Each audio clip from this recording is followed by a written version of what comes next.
Hello नमस्ते YouTube family सर्वांना श्री स्वामी समर्थ आणि जय शिवराय सर्वांचं स्वागत आहे चॅनलवर। तर आज आपण पाहू शकता की बघा मी पेंडा कसा भरलेला आहे साळीचा। तर सरांनी सांगितलं की अशा प्रकारे गोणी भरायच्या आहेत। तर आपल्याकडे आहे एवढा सारा पेंडा, हे एका खाचराचा। तर आता या पेंढ्याचं आपण करणार काय, तर बऱ्यापैकी आता जनावरं फार कमी झालेली आहेत गाव पातळीवर बरं का।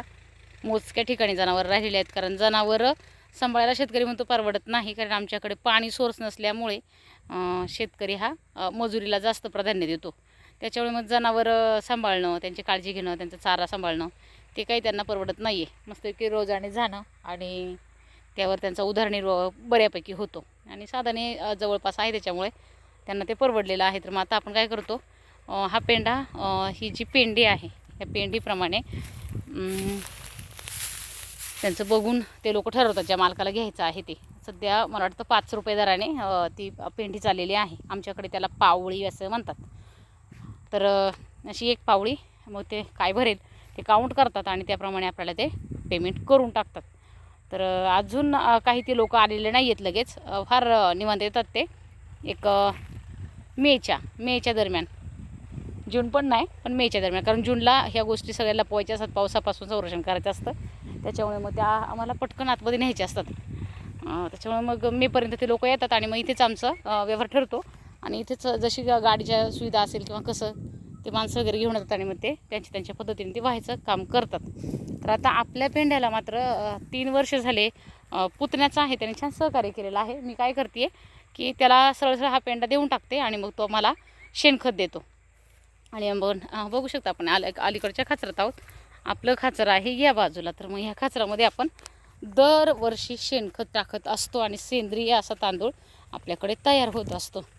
तर तांदूळही फार छान मागणी आहे, जिथे जिथे आपला तांदूळ पोचलेला आहे तिथून अभिप्राय म्हणाल तर एवढा छान आलेला आहे फॅमिली, की तांदूळ फार छान आहे, चवदार आहे आणि पैसे बाजू दुसरी असते पैशाची, पण जेव्हा या गोष्टी आपण ऐकतो तेव्हा फार मनाला भावतं की चला बाबा काहीतरी चांगले कुणाला तरी पटते, कुणाला तरी खरं वाटतंय आणि आपलं मेहनतीचं चीज होते, हे फार मनाला भावतं आणि खूप पुन्हा मग नव्या उमेदीने शेती करावीशी वाटते की चला बाबा छान रिस्पॉन्स आलेला आहे।